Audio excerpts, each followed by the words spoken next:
24 घंटे के अंदर जैसे अभिनंदन को वापस करने के लिए पाकिस्तान तैयार हो गया, आप क्या मानते हैं, क्या प्यार है कि भारत का दबाव था? नहीं, भारत का दबाव है, डेफिनेटली भारत का दबाव है। और आज अगर हमारा वीर अगर वापस आया तो सब देशवासियों का उसका स्वागत करना चाहिए, ना कि पॉलिटिक्सन करना चाहिए। इस वक्त पॉलिटिक्स नहीं होना चाहिए, उसका स्वागत करना चाहिए। पॉलिटिक्स नहीं होनी चाहिए। पॉलिटिक्स हो रही है क्या देश में? बेशक हो रही है। पॉलिटिकल पार्टियां एक दूसरे जी एक दूसरे का ये काफी फायदा ले रहा है। अच्छा, जब अभिनंदन ये पता चला कि वहाँ पर पहुँच गए हैं तो एक डर की स्थिति थी आप लोगों के मन में भी कहीं? जी बिल्कुल।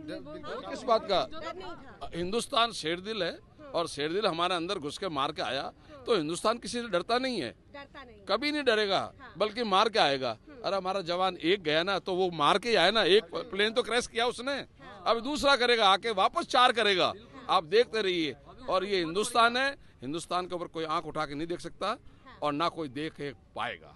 बहुत बहुत सही बात इन्होंने कही। आप क्या कहेंगे? यहाँ पर अभिनंदन की तैयारी देश कर रहा है, गर्व महसूस कर रहे हैं इस वक्त, और क्या आपको लगता है कि पाकिस्तान जिस तरह से लगातार आतंकवाद का साथ दे रहा है, भारत का अगला कदम क्या होना चाहिए? भारत का अगला कदम यही होगा, पहली बात तो ये, उन्होंने 40 मारे तो हम मोदी जी ने 400 मार दिए और अभिनंदन जी को वापस ले आया।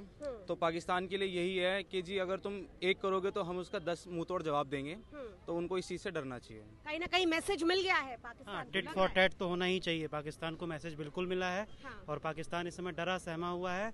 डिप्लोमेटिकली भी पाकिस्तान बिल्कुल अलग थलग। पाकिस्तान में इमरान खान ने कहा कि हम दोस्ती का और शांति और भाईचारे के लिए हम लौटा रहे हैं, आप भी ये मानते हैं? ये लिप सर्विस है, सिर्फ और सिर्फ लिप सर्विस है और कुछ नहीं है। प्रेशर में किया? बिल्कुल प्रेशर में किया है। उनके ऊपर सऊदी और अमेरिका का बहुत बड़ा प्रेशर है। कोई प्यार नहीं था भारत से उनको? नहीं बिल्कुल। सर आप क्या मानते हैं? डर है, डर से बोल रहे हैं। बोलना होता तो 2 साल पहले बोलता, आज क्यों बोल रहा है? जब इतना बड़ा उस पर जब कदम उठाया भारत ने, उसके बाद बोल रहे हो, पहले बोलता वो। तो अभिनंदन के वापस आने की खुशी कैसे मना रहे हैं आप लोग? देखिए, बहुत अच्छी बात है कि हमारे देश का सैनिक, एक फाइटर वहाँ से, ये उनकी इस टाइम इमरान खान घुटनों के बल जब बैठ गया और मोदी जी से रहीम कह रहा है कि मुझे बख्श दो, मुझे माफ कर दो, बड़ी दयनीय हालत है उसकी। और आज जो सेना का मनोबल बढ़ा है सिर्फ एक अच्छे नेतृत्व के कारण। 56 इंच के सीने ने दिखा दिया कि 56 इंच का सीना कैसा होता है। चलिए, तो 112 इंच का, बिल्कुल 112 इंच का सीना है।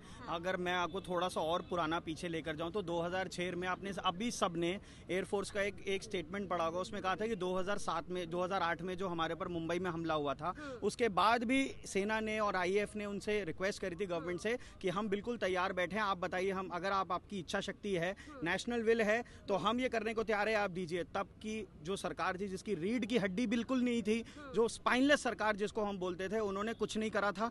अब मैं सेना को बहुत बहुत बधाई दूंगा और साथ में जो केंद्र नेतृत्व है उसको भी बहुत बधाई देनी चाहिए। तो आप कहीं ना कहीं सेना के मनोबल को बढ़ाने में केंद्रीय नेतृत्व का हाथ, बहुत बड़ा हाथ है। भारत माता की। अगर